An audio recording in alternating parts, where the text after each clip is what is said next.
100% code for meditation. De La Soul under rotation. Put the freedom on the stations. We are forming a new nation based on justice and forgiveness and rehabilitation. They addicted to the money and they public reputation. But if you decide to share, you can join the conversation. How in practice we gon' get these reparations? It gon' take patience, but the prophecy is ancient. Cause every breath you take is a holy invitation. Free your spirit, free your mind one time. Free the people, free the music from them dollar signs. Free our family up in Palestine. Let's keep it rockin', hip-hop, wisdom and knowledge. Nah, they'll never stop. Seeing love in the eyes of a soldier, seeking a bolder action and holding a...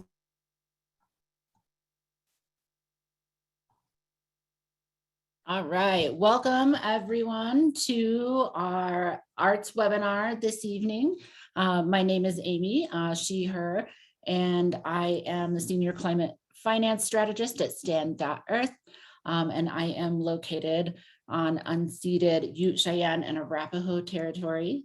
I want to welcome everybody to our webinar tonight. We're going to get started. Just some logistics and accessibility things. This is being recorded, so there is definitely going to be a recording if you want to share this with folks in your group or go back and watch the instructions on how to do the art again. You can also use the live transcript for closed captioning at the bottom. The Q&A function is open if you have questions or just want to ask something as we're moving through, and we'll try to answer those. I just want to say, first of all, thank you everybody for being here, and thank you for participating in the Defund Climate Chaos Week of Art Action. We really want to support partnerships between community-oriented artists and grassroots climate justice campaigns taking on the fossil fuel industry. We believe that these partnerships can help win campaigns, share skills, and build experience that help groups and movements use arts to become more effective and win positive change. My favorite quote, and David always shares this with me, was Ricardo Levins Morales wrote, "Humans are story driven. We make choices according to how we understand the world to be. Art speaks directly to those deep inner spaces where the stories are stored." There is no place that is more true than the climate change struggle, from big oil telling a story of doubt and denial to grassroots movements telling the stories of protecting our water, communities, and climate. First this evening, I want to welcome all of our artists. I am really excited. This is one of the first art webinars that we've done where you get to actually meet the artists that create this beautiful art that our movement uses. First, I would like to introduce Jackie Fawn. Jackie's illustrative work is recognizable by her depictions of strong Indigenous femme warriors protecting the land, water, and people. As a first-time mom, she is in the process of finding balance between family and art. I would like to welcome Jackie, and she's going to give you guys the rundown for a couple of minutes on her art. And we can stop screen sharing while artists are talking, Sarah. Thanks. Hi, everyone. Thank you for having me. This was an awesome opportunity to work with so many awesome people. And it's always a pleasure to do some awesome art, especially as a mom. I thought it was really cool to incorporate, or really important to start incorporating children and youth and babies into my illustration. So we always talk about fighting for the next generation, or this, like, what we fight for is for the coming people after us. And before my baby, I always wondered, oh yeah, you know, fighting for the youth. I was a youth, and now I'm a mom, just like, oh my goodness, how are we gonna do this for them? And as my baby just changed my life. So just seeing that this new life change my art has been so incredible. And I just want her to be part of the process and be involved through my artwork. And yeah, I just think it's important for them to see themselves. So yeah, thank you again for having me. Yes.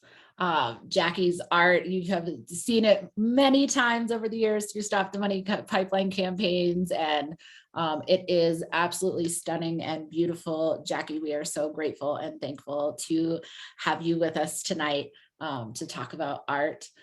Next, I'd like to introduce Cy Wagner. Cy is currently the Creative Resistance Coordinator with Indian Collective.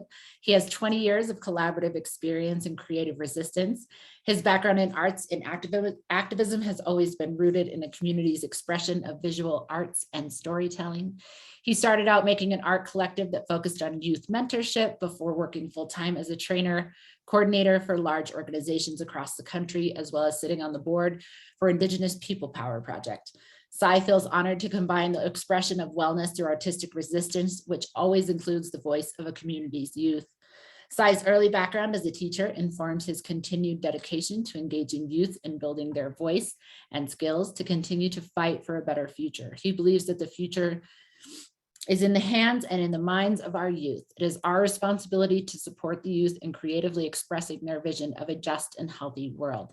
Art has always been land and people together. When you no longer live with the land, you will be changed, and art does change people. Let's welcome Sai. Hey there, thank you. Welcome everybody. I'm very, very honored to be a part of this group of artists, some who I know and have worked with in the past. The work that I do is, I think in the more recent years, I've been working on providing resources and tools and mentorship to artists who are trying to find a way in using art in activism, and also art to tell stories, art to convey a message, especially around environmental justice and human rights issues in the nowadays. Locally in the Bay Area where I reside, but I'm originally from Northern Arizona. I work throughout the country, working and helping where I'm called to. And yeah, there's a chance to plug into a training or be a part of a street art mural or a wheat pasting. And it's a good way to meet people, have conversation, learn and provide opportunities and resources and educate one another as we all connected through art. Thank you. Thank you, Sai. It's an honor to have you with us this evening. Next, I'd like to introduce Chip Thomas. Chip is a photographer, public artist, and physician who has been working in a small clinic on the Navajo Nation since 1987. There, he coordinates the Painted Desert Project, which he describes as a community building dialogue, which manifests as a constellation of murals painted by artists from the Navajo Nation as well as from around the world.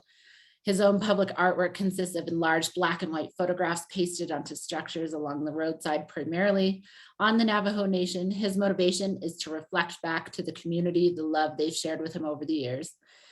Thomas was a 2018 Kindle Project gift recipient, and in 2020, he was one of a handful of artists chosen by the UN to recognize the 75th anniversary of the UN's founding. Selected artists are to generate work that contributes to the envisioning and shaping of a more resilient and sustainable future.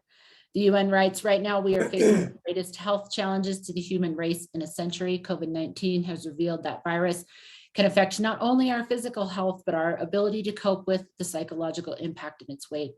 Thomas will spend 2021 and 2022 working collaboratively to create art that is a community-based response to the pandemic. Welcome, Chip.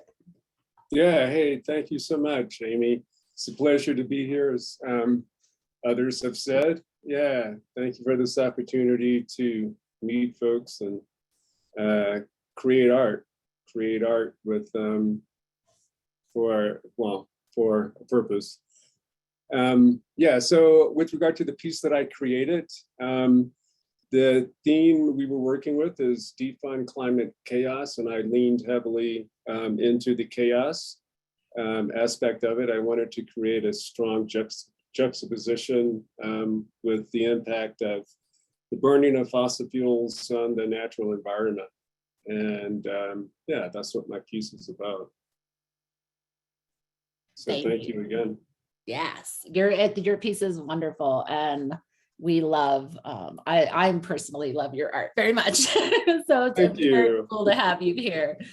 And next, coming from the studio, Jan Berger is a puppeteer activist with the company he co-founded, Paperhand Puppet Intervention. He uses puppets and art to enhance and bring joy and visibility to the hard work of activism. And I will pass it over to Jan to say hello, and everyone in the studio over there.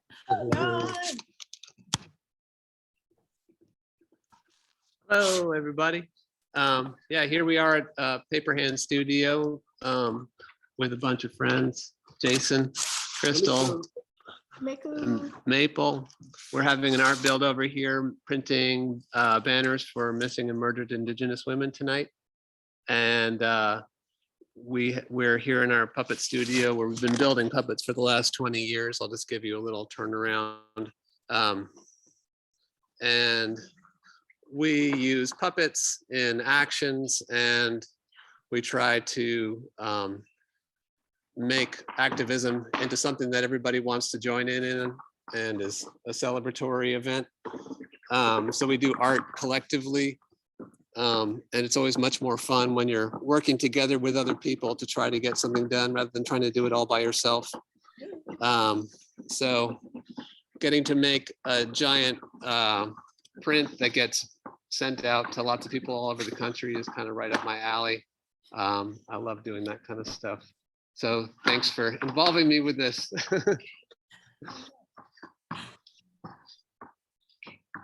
Thank you so much. Your studio is awesome. All right. Well, now that we've met all of these artists, oh, look at that. That is gorgeous. I'm going to need one of those. Now that we've met all of the artists who create all of this beautiful art for the climate justice community, I saved a little bit of time for a little Q&A with the artists. So if anyone has a question for one of the artists or wants to give them a shout out of love in the chat, feel free to shout out some love in the chat, and I will direct some questions to our artists. I have a question from Scott Hart, and this can go to any of the panelists who want to answer it. How is art activism effective? Who wants to take that one?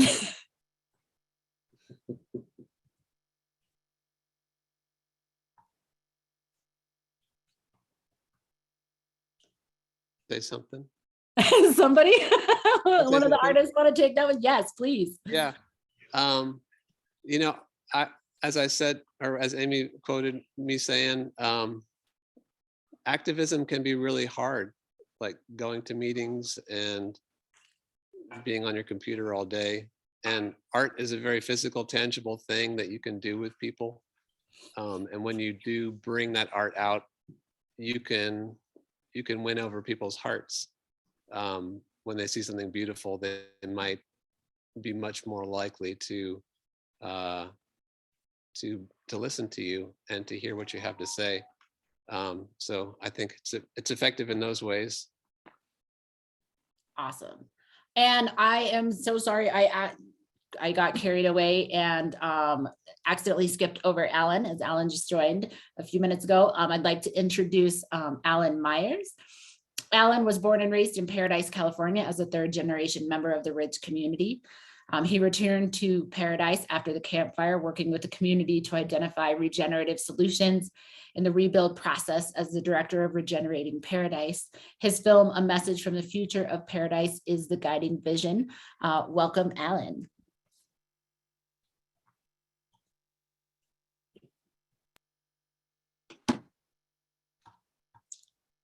You're muted.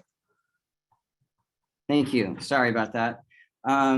Yeah, and I'll just slide over so you can see this is my friend Carrie Max. She, like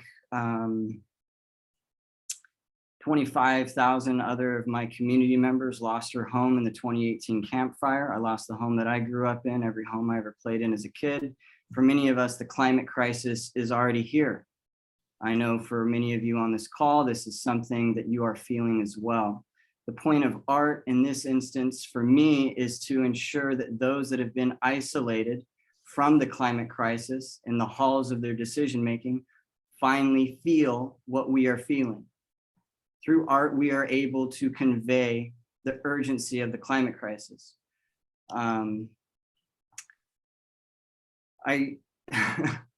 Sorry. This is really personal work. I met with 70 of my community members in the ashes of their home, not only to document this moment in history, but to process my own grief and loss. That is also one of the powerful tools of art, is for us to process what is happening in the world.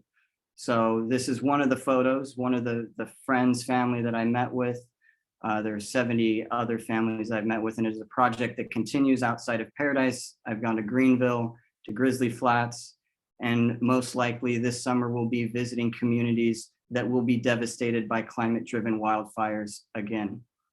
So I so appreciate you activists around the country who are willing and feel the urgency of this, that are willing to go out and put these images up so those that have been isolated from the crisis finally feel what we are feeling. Thank you so much. Thank you so much, Alan. Alan's photographs and art are particularly hit home, I think, for a lot of people, because all of us have been affected by a wildfire.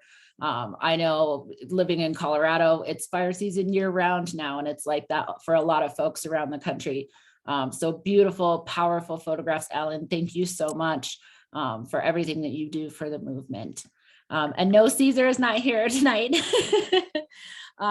Jennifer, I'll put my email in the chat, and email me and we'll fix that for you.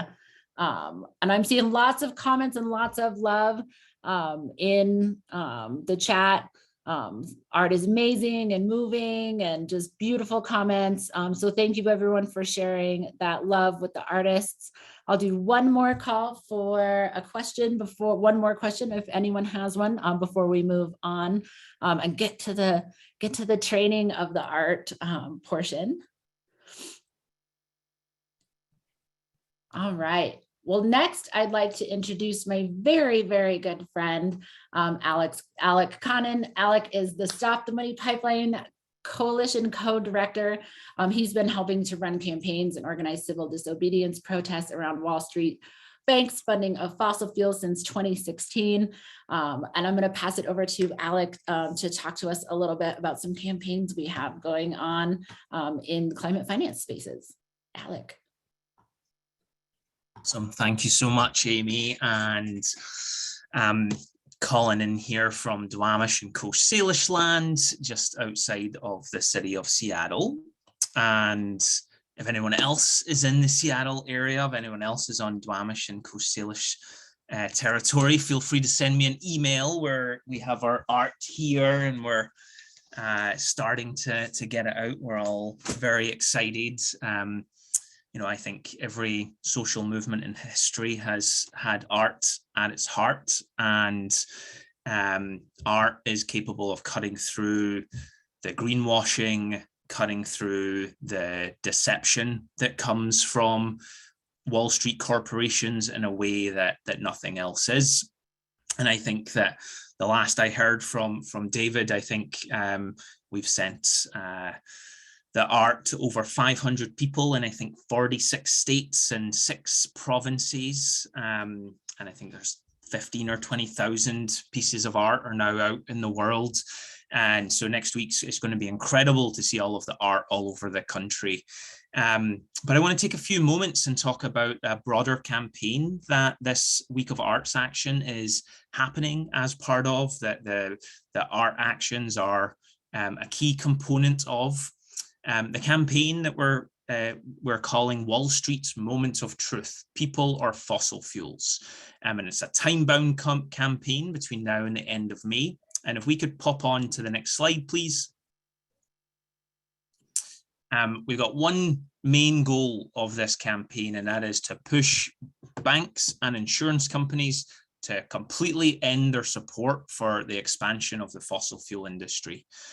We've seen over the years the direct harm that fossil fuel expansion can do to communities, from the Dakota Access Pipeline to Line 3 to Trans Mountain, and we're continuing to see it today with Coastal GasLink Pipeline, the Formosa Plastics Plant, the Mountain Valley Pipeline, and so many more. So we're saying no more, enough is enough, stop funding fossil fuel expansion, period.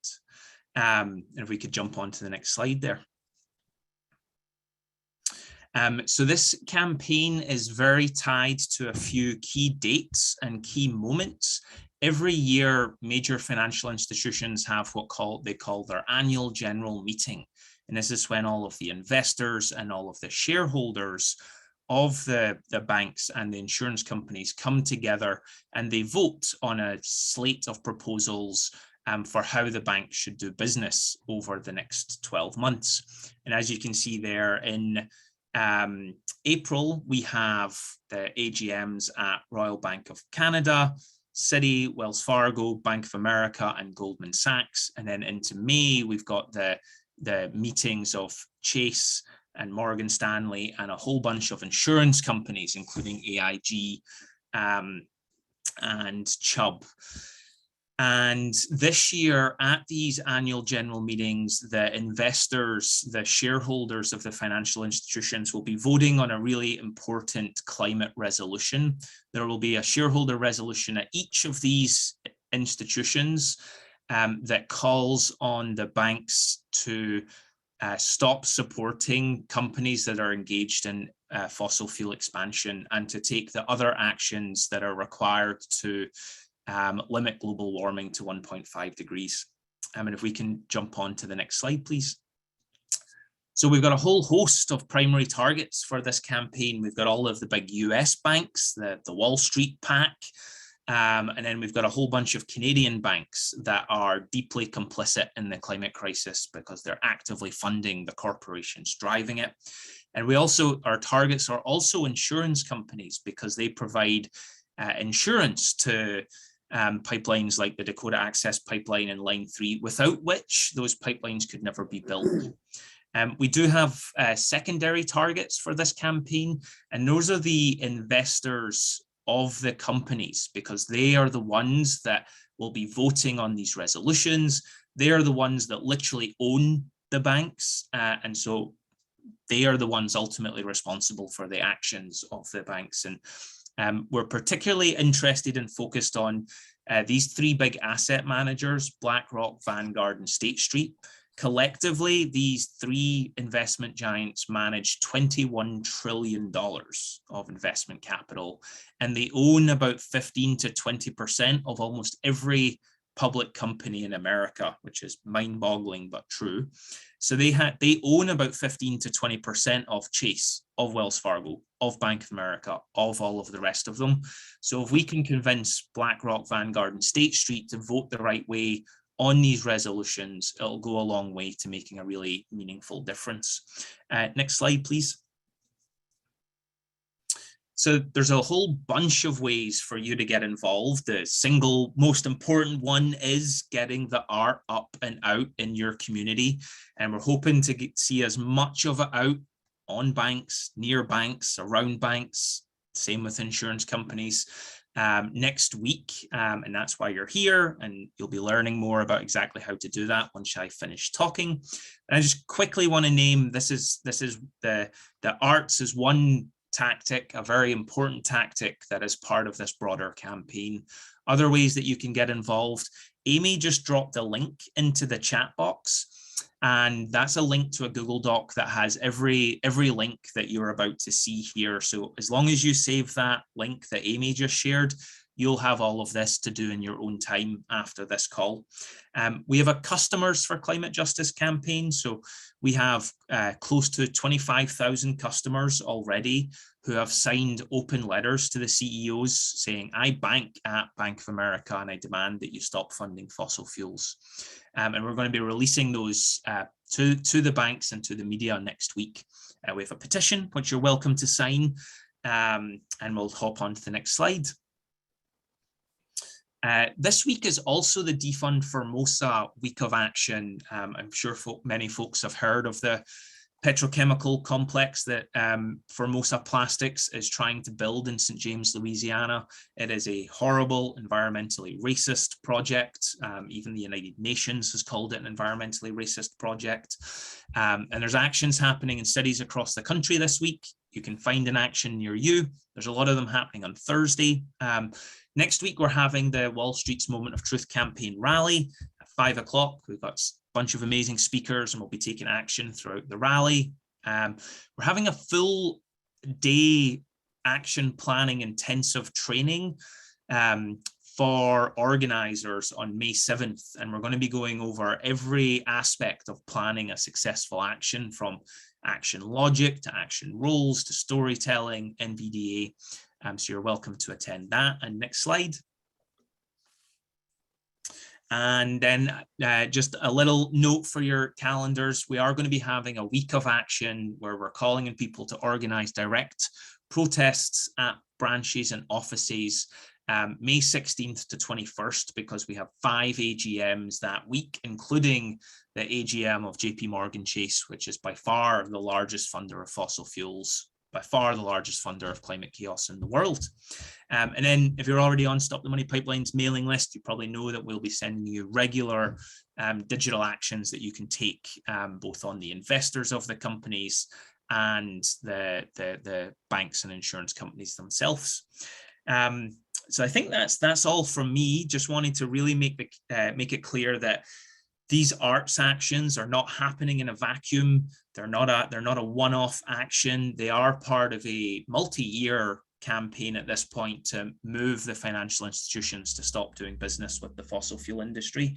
And I'm super excited to pass it back to Amy and to see all of the art out in the world next week. And again, if you're in Seattle, we have teams in North Seattle, South Seattle, and West Seattle, and I'd be happy to connect with you as well. But back over to you, Amy. Thank you. Super excited about all of these things.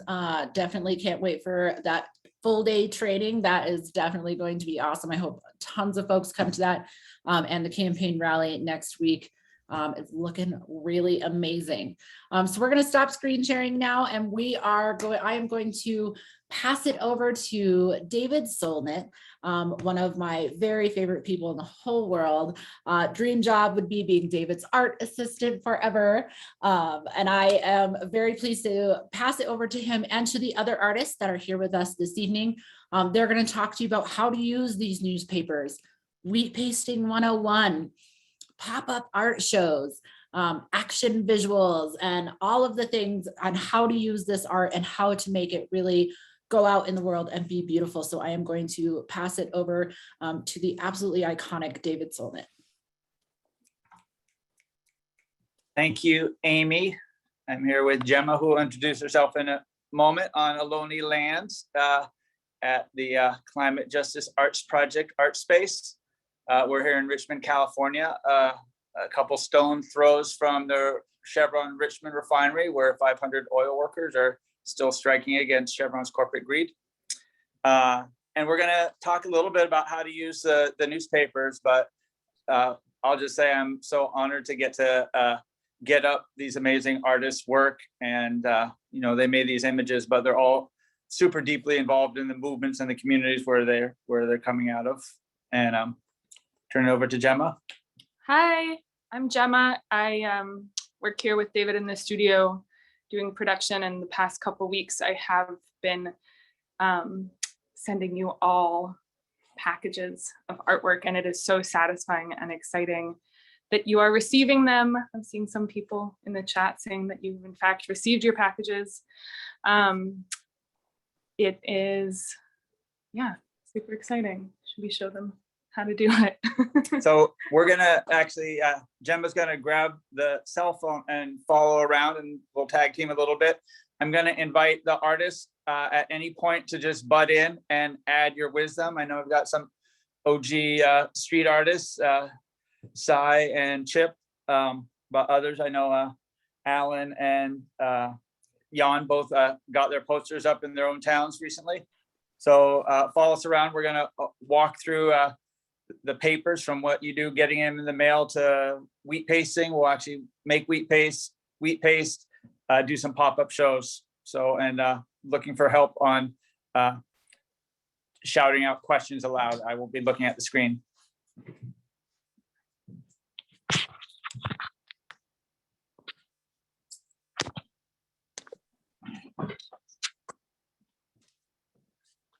So just to say, a 24-foot box truck from the newspaper printers came over the other day and delivered 10 pallets of these. We've distributed 20,000. We still have 10,000.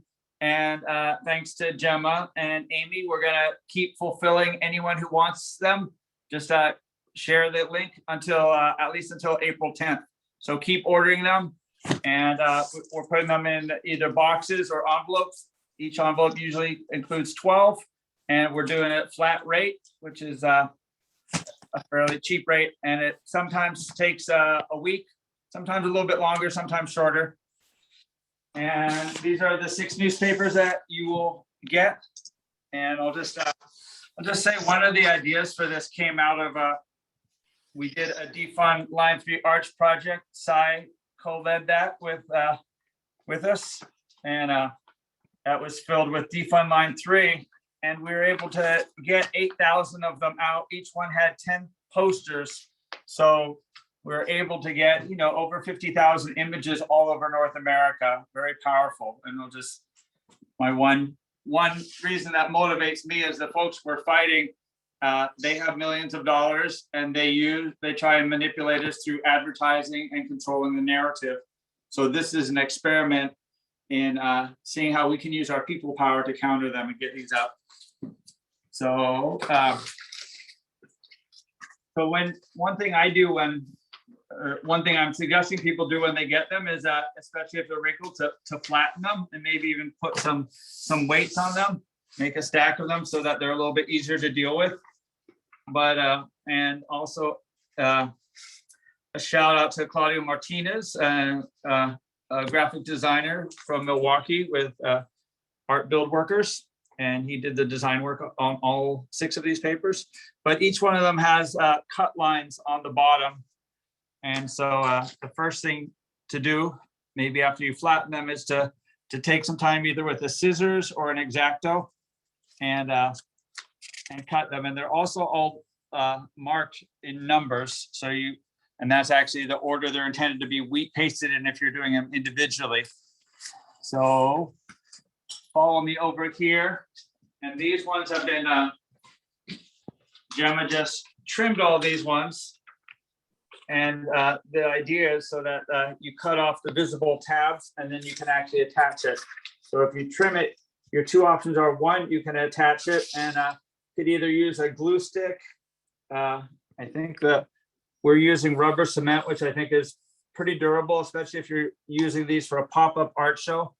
I think if you're just wheat pasting them, the glue stick may be adequate. I'm gonna thin that out a little bit.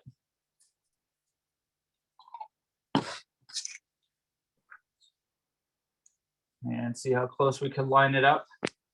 I will say it is street art meant to be seen from a distance, so even if it's not perfect, it will look amazing. Trying to get loose. There we go. So we're going to let that dry, wheat paste in a little bit. And I'll just kind of hold it up so folks can see.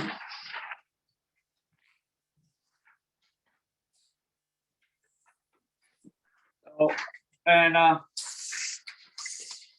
been pre-assembling them for the pop-up shows and either pasting them or spray adhesive them onto cardboard. I'll actually model that a little bit later. But if I was going to go out wheat pasting for this, I would roll it up on a tube, like a fabric tube you can get at a fabric store. And that makes it, the other option would be to sort of fold it in a tidy way so it doesn't get totally mutilated. And so you've got your art ready to go. So come over here and we're boiling water. This is as close as I'll ever get to being on a cooking show. So I measured a gallon of water, put it in the pot, and my favorite, everyone has their different ones. I'm going to invite Chip in particular to talk about what he uses, but this cornstarch. So, and 1 cornstarch for 1 gallon of water works pretty well. Maybe be pretty generous on it. And then you take the cornstarch, add about 2 or 3 parts water and stir it until it's a good slurry. And I've got the water basically boiling. If you look in there, you can see the bubbles. And so when I've got the good slurry, if I was Julia Child, I'd have a whisk, but so I'm gonna turn this off and then just stir this in slowly.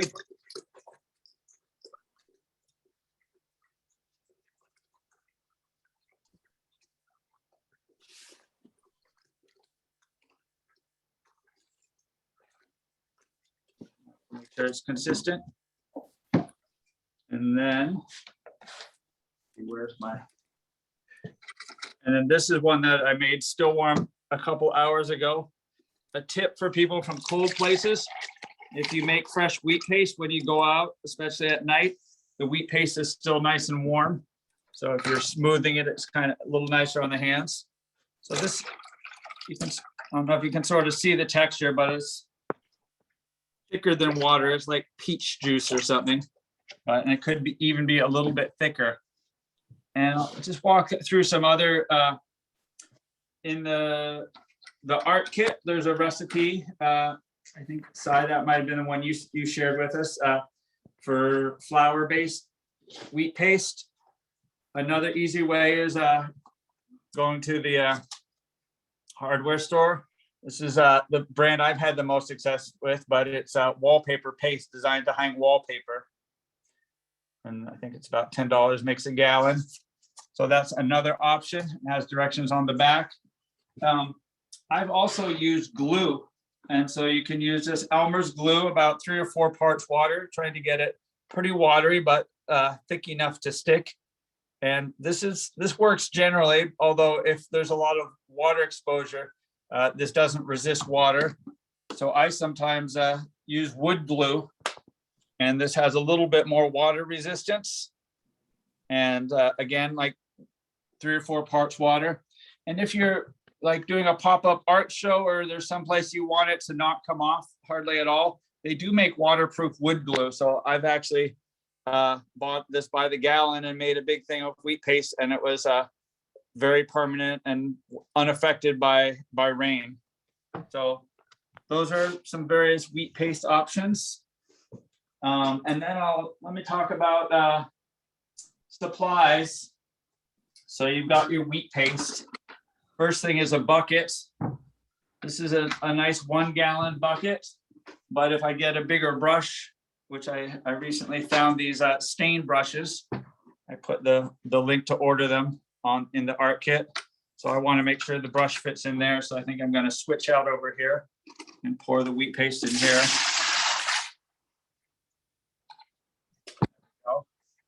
And then if you're going around town, sometimes it's nice both to carry multiple things, but also to not look like you're out wheat pasting if you want to put it in a bag. And then it looks like you just are coming home with your groceries, and you've got the brush in here. I'll walk through, say a little bit more about brushes. These are chip brushes, the easiest ones to get. These are 4-inch, a little small for doing a huge thing like this. These are about $5. This is a stain brush, 5 inches, a lot more bristles. This is a pretty nice size to put that up. And there are some that are orderable that are bigger. I also just experimented today with a dust brush. It's got pretty soft bristles, but I can dunk it in the wheat paste and work it pretty well, and it covers a big surface area.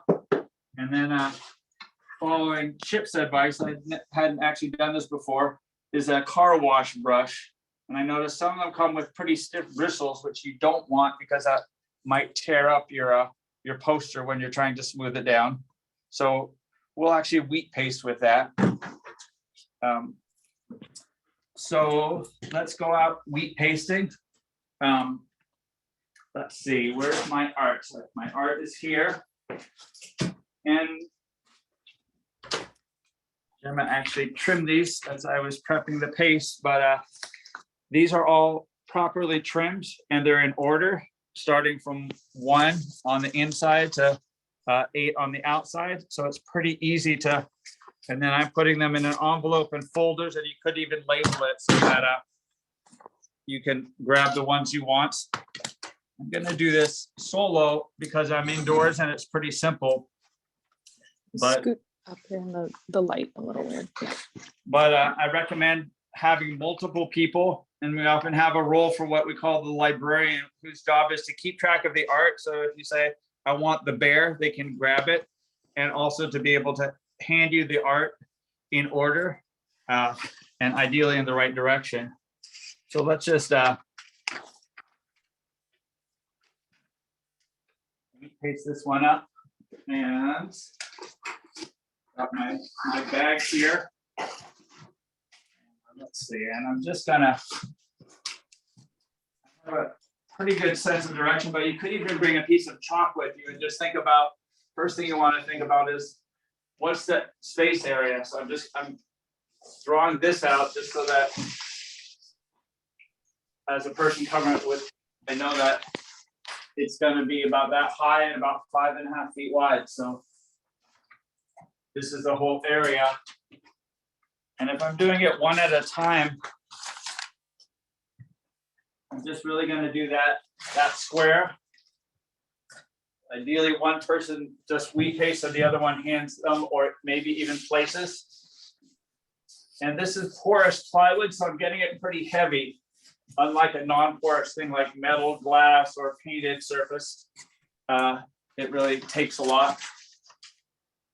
And I noticed that I'm trying to get it pretty straight up and down, because this one's going to sort of set it for the rest of them, like setting a foundation. Trying to get all the air out of there and smooth it.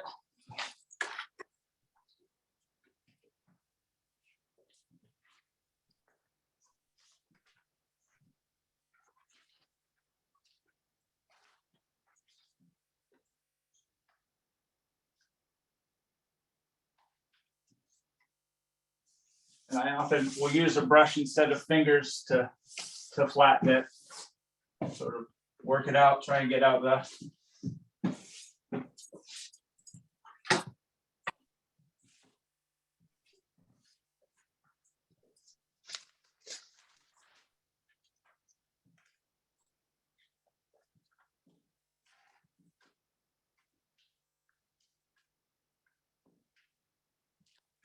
smooth, patch that top line, and lift it up and brush it flat in the middle, and then out.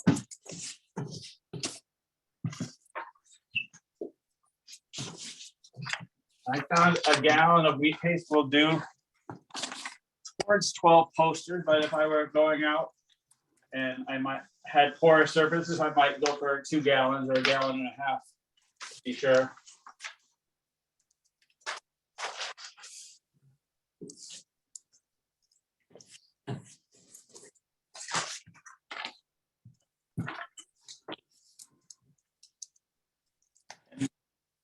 Talk a little bit about the kinds of places to wheat paste, and each person or team needs to sort of figure out what they're comfortable with, what makes sense in their communities, and show some pictures. But so that the concerns are both, you know, how does it go down in your community, and also in some places it's illegal to paste on private or some public property. In other places, it's not enforced and it's done a certain amounts. When I was young, that was how we got the word out for demonstrations, is we wheat paste the whole town with posters. And it's a real ancient tradition going back at least 100 years of women's suffrage movements. In Oaxaca right now, Claudia was telling me that people are still wheat pasting tons of posters there as a form of art and resistance. And the French general strike, the Atelier Populaire, was used street posters to support the general strike.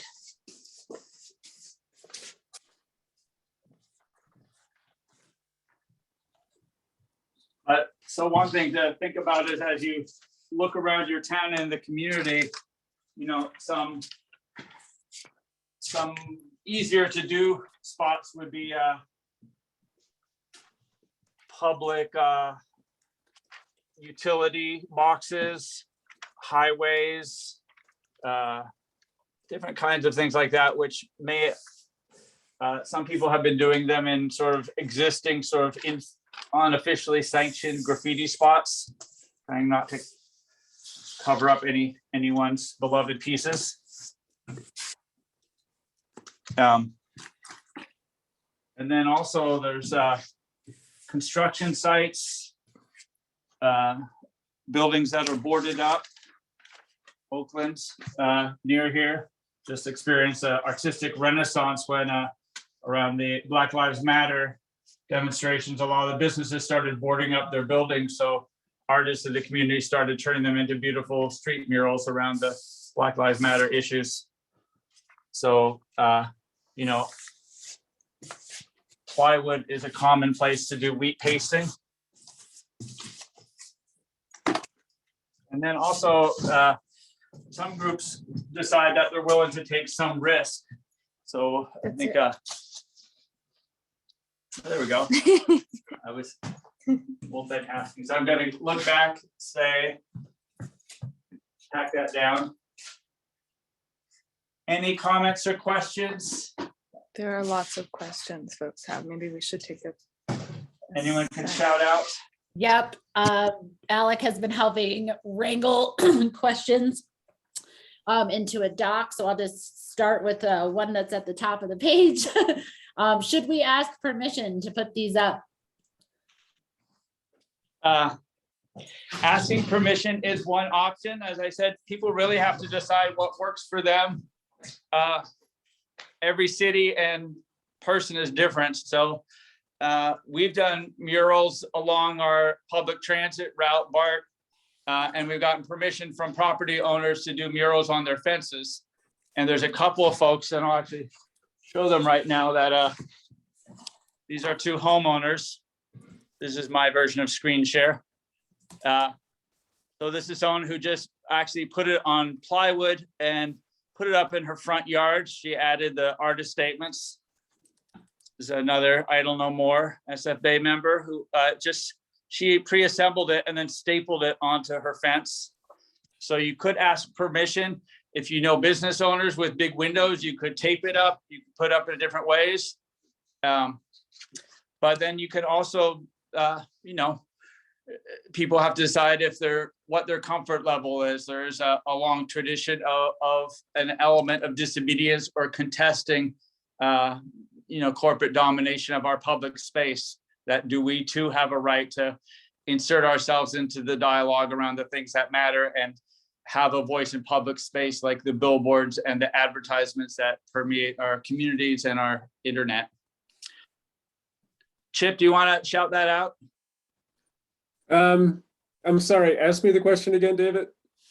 Oh, I thought I saw a comment from you about wheat paste. Yeah, well, actually, I've been making several comments. Someone asked about taking them down.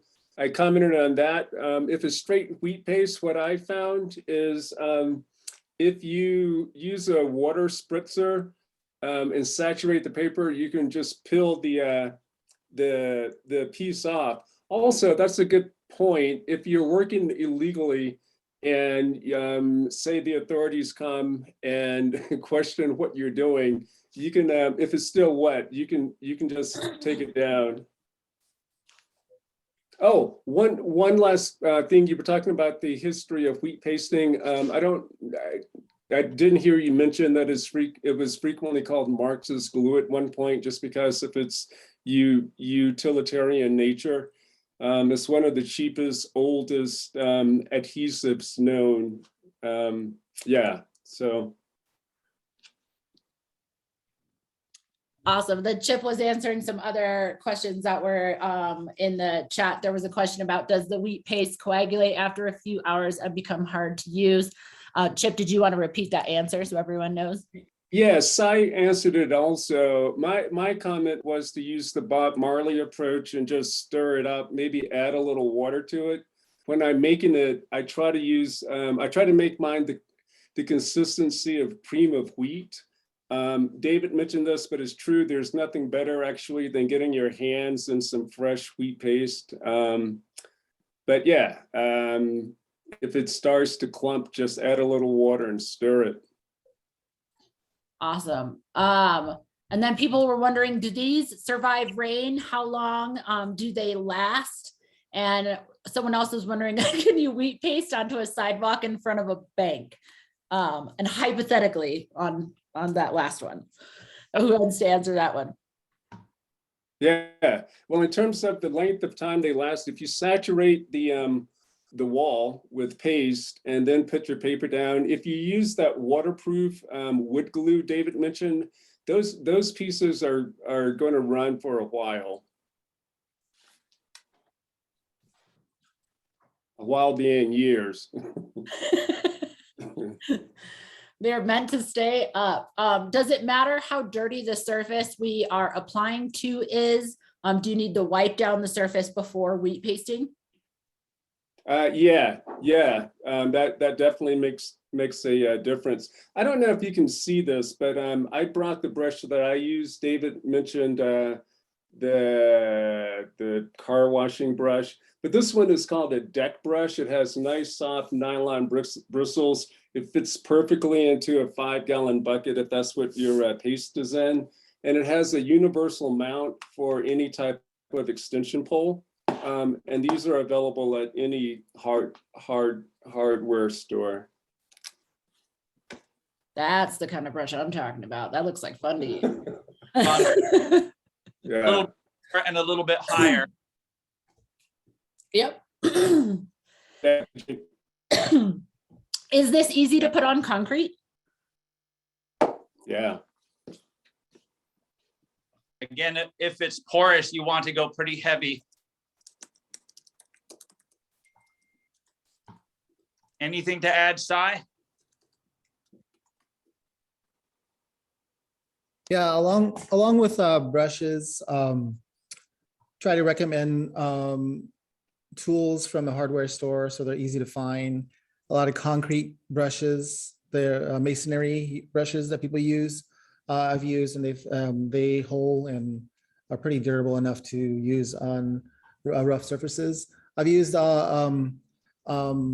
skinnier rollers too. So if you have a handle, just like what Chip showed there, it's a little bit different to use. You're just gonna have to practice beforehand. When you have, I think David mentioned this, if you have an extension, if you have a pole, you can get it up higher for people to see up higher also. Again, practice is the way to go. Yeah. Sai, what about on bricks? Someone was asking if you can do this on brick. Yeah, as long as you have a thick paste, you want to put the adhesive down on the wall first and make sure it's thick enough, and then apply it. Yeah. Yeah, and would a paint roller work? Someone also asked. A paint roller will work, and I'm holding one up. It's missing its sleeve. I've used a 1/2 inch to 3/4 inch, a pretty thick sleeve that holds a lot of paint. And then the thing I find helpful is if you get one of these roller screens, then you can get the excess off a little bit and get it more consistent, and put that whole setup in a 5-gallon bucket here. And that can also go on an extension pole, just like the car wash or deck wash brush. And I didn't say it before, but you do have the option of actually pre-assembling and bring it out. The issue for me would be is, do you have a couple people to just help place it? Because it's pretty fragile to get a 5.5 by 3.5 foot piece of delicate newsprint up on a wall of sticky stuff without damaging it, especially if it's windy. But if you do have a couple folks, it's not too windy, and you can get the pace up quick. It's one way that you could get them up a lot faster. Yeah, and along that line, I think folks, you might find that it is super delicate. You know, once it's wet and once it's on the wall, it really just wants to stay there. So being, you know, obviously, depending on the situation, you're going to want to move quick, but I think you're going to find that the paper is really delicate. So just keeping that in mind. And then as far as, you know, logistics for getting out there, I've seen some questions on that. Something that I have found in wheat pasting in the past is if you're doing it like you own it and you're out there on a Sunday afternoon with some friends, as Chip said, it's easy if something happens to be like, oh, I didn't know, I'll take it down right away. If you are approaching it as, you know, maybe deviant work in the night, and, you know, you can do it that way, but it will be, you know, it will be seen as such. So a couple things, there's a couple ways to approach it. I just want to follow up on a comment that Alan made. With regard to the paper being delicate and fragile, that's so true, especially the newsprint. I don't ever use a brush when I'm putting the paper, once the paper's on the wall, I use my hands at that point to work it into the wall to get the air bubbles out. And if you're working on brick, actually, it gives it a nice effect because you can accentuate the mortar joints of whatever is on the surface of the wall.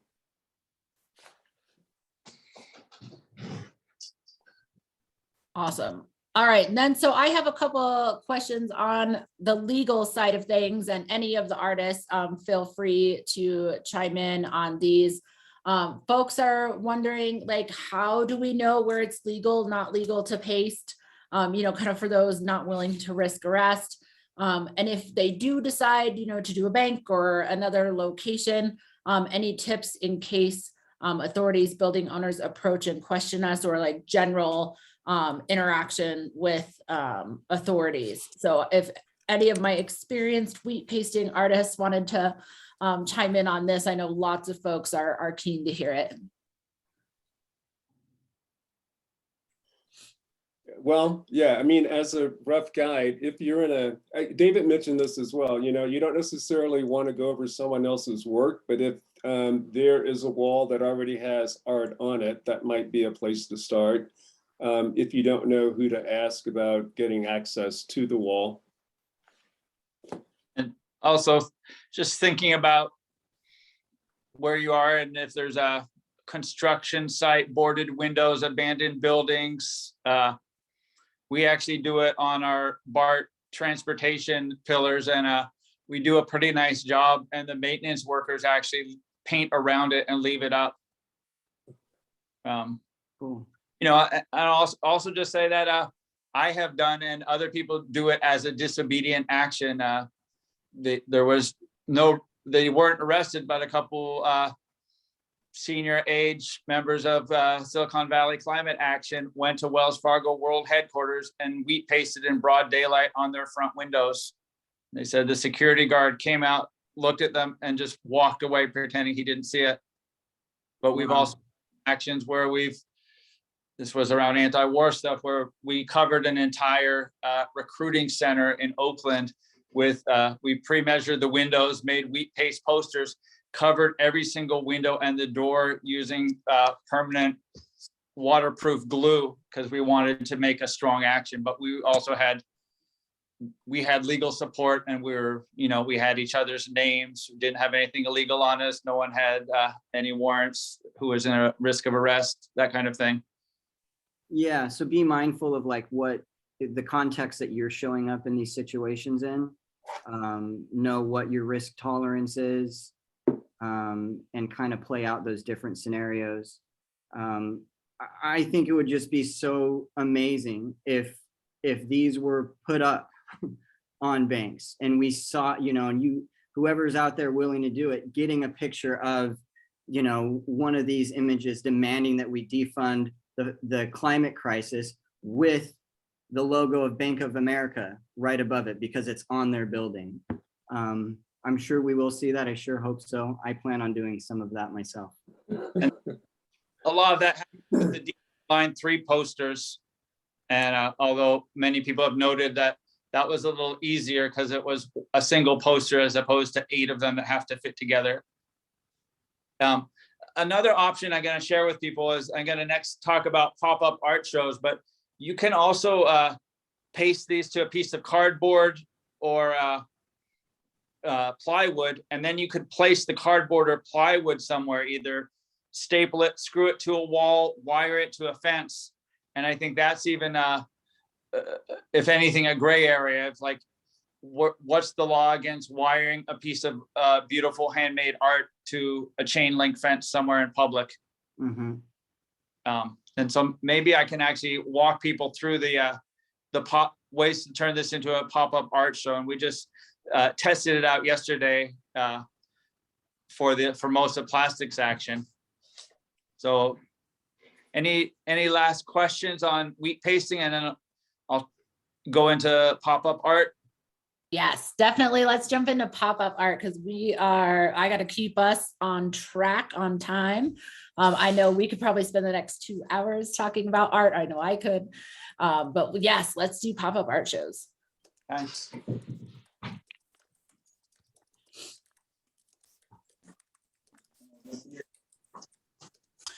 Just as we're transitioning here, I hope it's okay that I jump in. I'm seeing a lot of people in the chat who are like trying to connect with one another based on the geography where they live. And I'm almost wondering, Amy, if you and I could do something as organizers coming out of this call, like email everyone on the call and ask them, like share a form saying, do you want to connect with others in your community? If so, let us know where you live. And then we could maybe do some kind of like pairing of people just with, if we're sending out a short Google form based on location and people wanting to connect with others in their community. I would love to do that. That is such a good thought because I keep seeing that in the chat as well, and was like, oh my gosh, how come, like, as organizers, we should get these people together. It's literally our job. So yes, Alec and I will put together a form, and we'll send it out, probably not tonight, obviously. We're all probably on hour 11 or 12 of work, but we will do that in the morning and make sure that everybody that attends tonight gets a form if you want to connect with others in your area to go put up art. And back to David. So a pop-up art show, these artists have shared their designs with us. It's an amazing resource. And it's also a neat way to sort of get to think differently. It's different than a protest. But there's lots of places you can get giant cardboard, bike boxes, appliance boxes, auto glass. This was a recycle pile for the post office. And I cut it a little bit bigger than the 3.5 by 5.5. So I'd have a little bit of breathing space. One thing that sometimes it has folds different ways. And there's a grain to the cardboard. The grain is running this way. And so it tends to want to fold that way. So what I did is I took another piece of cardboard where the grain was running this way. And I glued it and then taped it in place, but it's most of the glue that's holding it. And that makes the whole piece rigid so that it can stand up. And I've used this for a few pop-up shows. And then I laid it on a table and we pasted Cesar's piece on it. I left a little extra. I could put this on the bottom or the top, and I could put the artist statement on it. And I'll just take this moment to note that we created a bunch of downloads that have an announcement of an art exhibit, a little bit of information about the issues. And then Claudio designed up each artist statements. And so you can actually have the artist statements, put it on plywood next to the image, or actually, and this is also an option for wheat pasting. You could choose, people in LA wheat pasted all the Defund Line 3 images, and they did the artist statements. So it was like a wheat pasted art show that people could walk around and see what the artist said. So this is one. I'll just show a couple of variations that I played with. I was concerned about rain. So wanted to go, so what I did on this one is I taped the cardboard edges. That's the most vulnerable part if it rains. So that, and I actually slightly overlapped onto the poster image so that the water couldn't get under it. And then in addition to that, I found an inexpensive clear wood sealer. It's about $20 for a gallon, which is way more than I would need. And I coated the front and back of it so that I could actually take this out, probably not in a pouring rainstorm, but in a drizzle or dew or that kind of thing, and use it. Then I also noticed that they were folding in a little bit hard to get flat. So I played around with one way to keep them rigid is on this one. I got some thin lath material and I glued and stapled it on the top and the bottom. And then I got a 1x2 furring strip, just a thin piece of lumber. And I screwed through the top. And this is something Jan Berger, it's a puppeteer technique, using a bottle cap as a washer to hold down the cardboard so the screw doesn't tear through. So this could be held in a demonstration. It's really easy to hold and carry, and it's pretty rigid, and it also gives you some options for how you can display it. Very cool. I'll just show this one too, which is, this is on pretty thin plywood. The advantage is it's easier to hold. It's a little bit bendy, but this is one of my painting boards. But so that's another option. And I've been able to find enough scrap plywood that I've done them all on that. And I'll just say before I go outside, show off one technique I use for doing some of the plywood, the ones on cardboard, was to use binder clips and a piece of rope. I strung the rope out between 2 points, 3 and a pole, and I did this in a couple different places. And then I used binder clips that were about as wide as the object, like this and this. And then did additional ones for the artist statement. And imagine if this were tied between 2 points, and that's one way. And the other thing you can do is just lean it against the wall. But just to give people some options. Now we're going to go outside and look at the pop-up show that we had yesterday at the Formosa Action. Someone just asked about this brand, this wood sealer.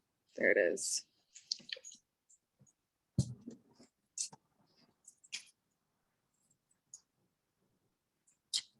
So this is 3 sheets of plywood, and I put Gorilla Tape and ran wire through.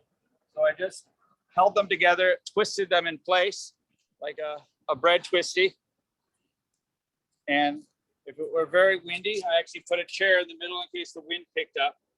But so just one tie on the top and bottom, and if you walk around, you can see that it's a way to show off 3. So you could do 2 of these and show off all 6. And then attach the artist statements to them.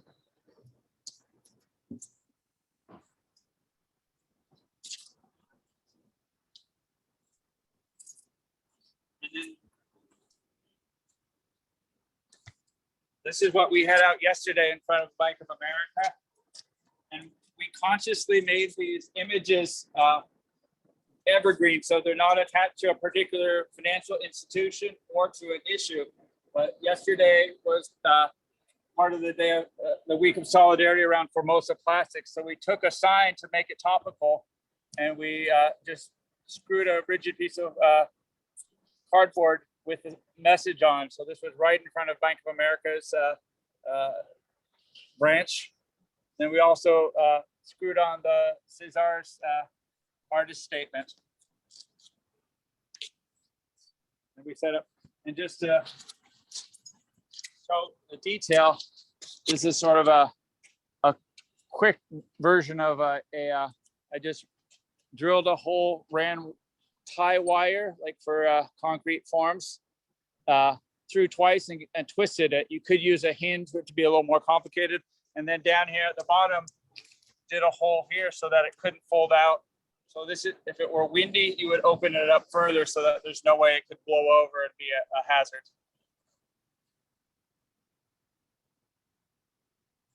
Another one here. Go back inside.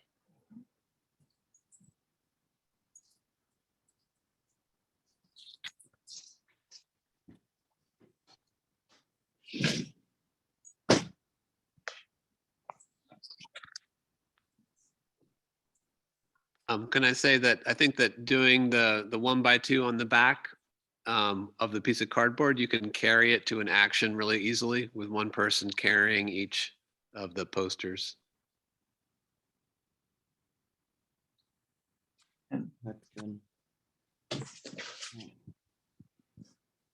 Just to add on the area, there's a insurance conference at the end of the month. So we're talking about adding this to the wheat paste so that it would actually add some topic, or people could make their own signs around either their own institutions or issues that they're concerned about and add them to the artwork. So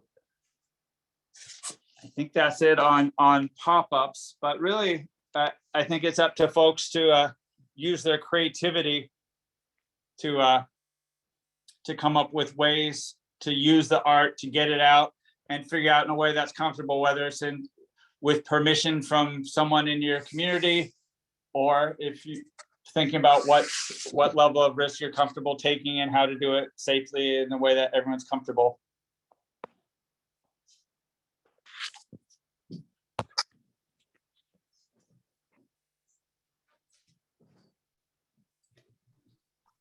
Awesome. Amazing. Those art shows are beautiful. I hope folks will definitely use these hot tips on doing the pop-up art shows, because it helps for folks who aren't ready to go wheat pasting or aren't able to in their area because they live somewhere where it's super conservative or very illegal.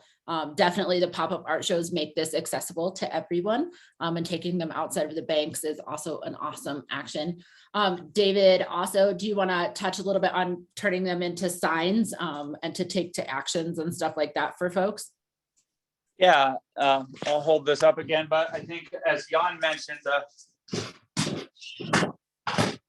we actually yesterday at our action, we set them up as a pop-up show, but this is very easy to move around. It could be wired to a pole, but also someone could very easily just stand there and hold it. And what amazing action visuals.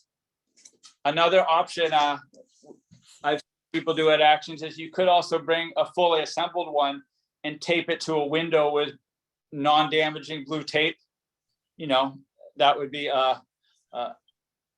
pushing the envelope a little bit without going all the way into fully wheat pasting the bank window in broad daylight. But there's just, you know, or maybe there's somewhere nearby that you could display it or tape it up. So yeah, thinking about how can you use this resource in your next action, modify it as needed around the institution or the issue you're fighting in solidarity with. And yeah, and I'll just thank Gemma and Amy for helping to coordinate the shipping.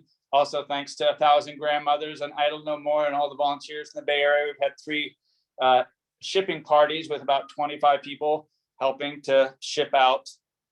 We think we've shipped out about 600 if you include people in the greater Bay Area who have picked up bundles. So we still have 10,000. I think we're going to keep taking orders until the end of the week of action. So please spread the word, order more if you can use them. Any other questions or anything else before we wrap? Let me see here if we've got any good questions going on. No, Can I just add? Yeah, please. Yeah, David was showing us some photographs of some of the pictures of displays, and it's really, really important if you're starting out to take photos of your work.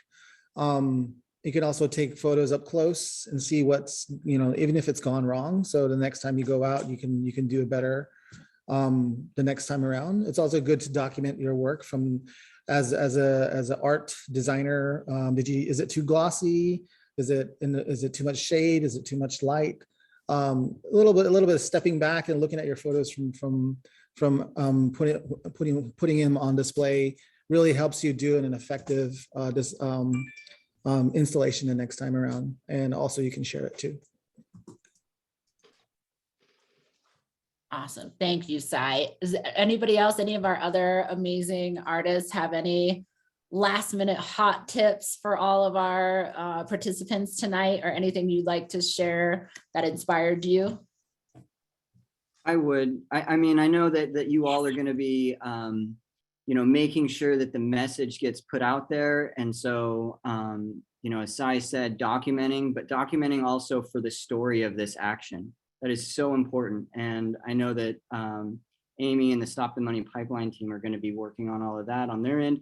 But, you know, you might even look at sending it to your local paper. You know, if you do an action at a Bank of America, you have the sandwich boards, or you have your community out there taking pictures of that, sending it to the local paper, so that story gets embedded in your own community. Yes, absolutely. Definitely with the actions, send out a press release if you're going to do an action to your local press and build up a little spreadsheet of press contacts. This is also what Alan was talking about. This is a good pitch for the full day action training that's coming up in May. So if anybody's interested in how to really organize, deep dive into organizing an action, that's going to be a great space to learn about that. I also, before we wrap up, just want to remind everyone to send your photos and videos to photos@stopthemoneypipeline.com. We've been sharing that in the chat. I will also set up a Google Drive link where you can upload your videos and photos if that's easier for you. So that when you do document these actions, that you get to send us your photos and videos, because we have an awesome videographer who's going to be creating a wrap-up video after the week of action is over. So we would love to include your local actions and your local art. So make sure to share those with us. We still have the fundraiser going. If you haven't donated yet to help get art out into communities or to support the arts in general in the movement, please donate if you are able. Again, I will be sending out all of these links tomorrow. I will do a great wrap-up video. Sarah is going to upload this to the Stop the Money Pipeline YouTube. There's a Dropbox link where you can download all the art. There's the art kit itself, which has all the hot tips and recipes and all of that stuff. And then we'll send out the art form. We'll send out all the links from Stop the Money Pipeline to help with Formosa and coming to the campaign rallies and all of that stuff. So all of this, and I promise to save the chat and send it out to all of you as well. And then there's the form for organizers to connect that Alec was sweet enough to make while we were on this call. Now that's an organizer right there, makes the forum as we're talking. So definitely we will send all this in a wrap-up video. Big thanks to everyone who is attending this evening. Thank you for participating in Art in the Movement. It really is everything, especially to those of us who have loved art our entire lives and make this part of our everyday life. Big, huge thanks to our artists for joining tonight. I think I speak for everyone when I say that we cannot even begin to express our gratitude for the time and the love, the creativity and the inspiration that you put into the art that you share with the movement. Our movement depends on the artists. Our movement depends on the beauty. It depends on these things to get out the message and to share it with the world.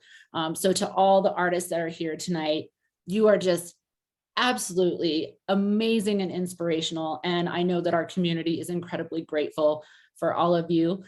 Thank you to the iconic David Solnit for the studio videos, Gemma for the camera work. That was absolutely amazing. Every time we do one of these, even though I've been doing these arts trainings with David for a long time, I always learn something and I always hear something new, especially from the artists that shared their perspectives tonight. This was very, very cool. And we will share all of this out with all of you. Sending love to everyone. Get that art out in your communities. Go make some good trouble. And we will see you after the week of action. Thank you. Good night, everyone.